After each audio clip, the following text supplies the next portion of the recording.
आवाज जनताकीमध्ये आपले स्वागत आहे। अशाच न्यूज पाहण्याकरिता चॅनलला लाईक करा, सबस्क्राइब करा आणि शेअर करा।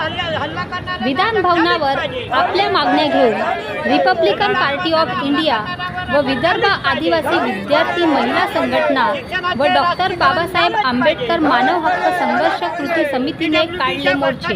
धन्यवाद। संपादकावर हल्ला करणाऱ्यांना अटक झालीच पाहिजे। महिलांना काही सुरक्षा प्रदान झालीच पाहिजे। भारतीय आदिवासी यांना जालन्याच्या भारतीय आदिवासींना न्याय मिळालाच पाहिजे। भारतीय आदिवासी जालन्याच्या लोकांना न्याय मिळालाच पाहिजे।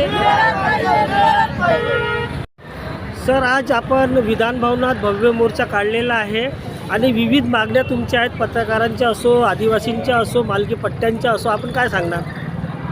Republican party barrister Rajabhau Khobragade या पक्षातर्फे या हिवाळी अधिवेशनावर हिवाळी अधिवेशन आरंभ झाला तेव्हापासून धरणे आंदोलन केलं आणि आजच्या दिनी म्हणजे 13 तारखेला हा भव्य मोर्चा यशवंत स्टेडियमपासून विधानभवनपर्यंत आणलेला आहे। महाराष्ट्रामध्ये ज्या खाली 60,000पेक्षा जास्त शाळा बंद झाल्या आहेत त्या सुरू झाल्या पाहिजे। अडाणी अंबानींना ज्या पद्धतीनं निःशुल्क रूपामध्ये त्यांना जमिनी देण्यात आलेल्या आहेत, त्यांना जनतेची राशी करोडो रुपयाची दिलेली आहे, ती राशी वापस बनवून बंद झालेल्या शाळा आरंभ केल्या पाहिजे। संपादकावर कानाई जो अन्याय हल्ला झालेला आहे त्या कानाई आरोपींना अटक झाला पाहिजे। जालन्याच्या आमच्या कानाई पारधी आदिवासी आहेत, त्यांच्या घरावर, त्यांच्या शेतावर, त्यांच्या कानाई गाड्यांवर, त्यांच्या जनावरांवर तिथले गुंडे लोक कानाई लूटपाट करत आहेत, त्यांना कानाई मारझोड करत आहेत, त्यांना न्याय मिळाला पाहिजे। तिथले SP, तिथले कानाई पोलीस कमिशनर, जिल्हाधिकारी, डिव्हिजनल कमिशनर, समाज कल्याण अधिकारी यांनी कानी त्याची दक्षता घेतली पाहिजे। जर दक्षता घेत नसतील तर त्यांना राज्य आणि केंद्र सरकारने त्यांच्यावर कारवाई करून त्यांच्यावर ॲट्रॉसिटी ॲक्ट लावली पाहिजे। हे आपल्या चॅनलच्या मार्फत या देशाचे मुख्यमंत्री, या राज्याचे मुख्यमंत्री आणि या देशाचे पंतप्रधान यांना आम्ही आवाहन करतो की आणि जी झोपडपट्टी आहे, झोपडपट्टीला 2018 पासून त्याने जो अध्यादेश निघालेला आहे की ज्या सरकारी जागेवर जी झोपडपट्टी बसलेली आहे ज्याला 10 वर्ष झाले असतील त्यांना नियमित करण्याचे आदेश कानाई महाराष्ट्र शासनाने काढलेले आहेत।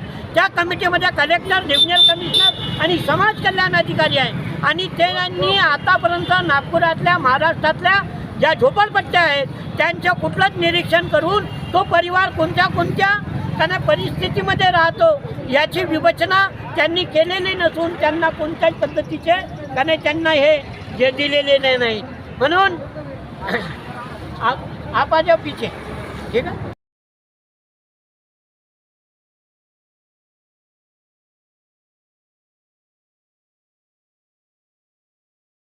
सूचित करण्यात येते की आज दिनांक 12/12/2025 रोजी इंदोरा डॉक्टर आंबेडकर चौक यांच्या चौकामधून विद्यार्थ्यांना मार्गदर्शन करण्याकरता विधान भवनावर मोर्चा नेण्यात येत आहे। तरी सर्वांनी उपस्थित राहून त्याची प्रतिक्रिया घ्यावी, नोंद घ्यावी।